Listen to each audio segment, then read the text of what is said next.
প্রথমবারের মতো টেস্ট ক্রিকেটে দুই ইনিংস মিলিয়ে ইন্ডিয়া ১,০০০ রান পার করেছে। ইংল্যান্ডের বিপক্ষে দ্বিতীয় টেস্টের প্রথম ইনিংসে ৫৮৭ রান করার পর দ্বিতীয় ইনিংসে ৬ উইকেটে ৪২৭ রান করে তারা ইনিংস ডিক্লেয়ার করেছে। এবং এই কীর্তি গড়ার পেছনে সবচেয়ে বড় ভূমিকা রেখেছে ইন্ডিয়ার ক্যাপ্টেন শুভমান গিল, এবং তিনি তো রেকর্ড গড়েই চলেছেন একের পর এক। প্রথম ইনিংসে তিনি করেছিলেন ২৬৯ রান ৩৮৭ বল মোকাবেলায়, ৩০টা চার এবং ৩টা ছক্কা তিনি হাঁকিয়েছিলেন। ডাবল সেঞ্চুরি তিনি করেছিলেন এবং দ্বিতীয় ইনিংসেও তিনি আসলে সেঞ্চুরি হাঁকিয়েছেন এবং ১৬২ বলে ১৬১ রান দ্বিতীয় ইনিংসে করেছেন, যেখানে ১৩টা চার এবং ৮টা ছক্কা তিনি মেরেছেন এবং 99.38 স্ট্রাইক রেটে তিনি ব্যাট করেছেন, একেবারে ওয়ানডে স্টাইলে তিনি ব্যাট করেছেন। এবার আসা যাক রেকর্ড। যেই আক্ষেপটা তার আসলে থাকবে সেটা হলো ২৬ রানের আক্ষেপ।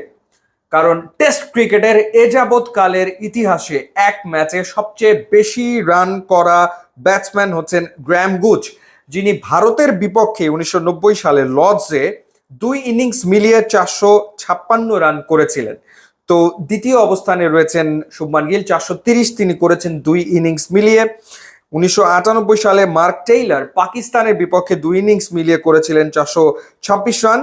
কুমার সাঙ্গাকারা বাংলাদেশের বিপক্ষে চট্টগ্রামে ২০১৪ সালে দুই ইনিংস মিলিয়ে করেছিলেন ৪২৪ রান, এবং ব্রায়ান লারা তিনি ২০০৪ সালে ইংল্যান্ডের বিপক্ষে ৪০০ রান করেছিলেন, এবং সেটা তো ঐতিহাসিক ম্যাচ, মানে এক ইনিংসেই ৪০০ রান ব্রায়ান লারা আসলে করে ফেলেছিলেন।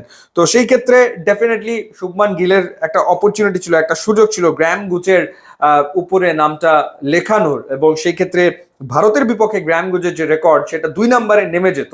তো সেটা আসলে হয়নি। তারপরেও তিনি যে রেকর্ড করেছেন সেটা তো থাকবেই।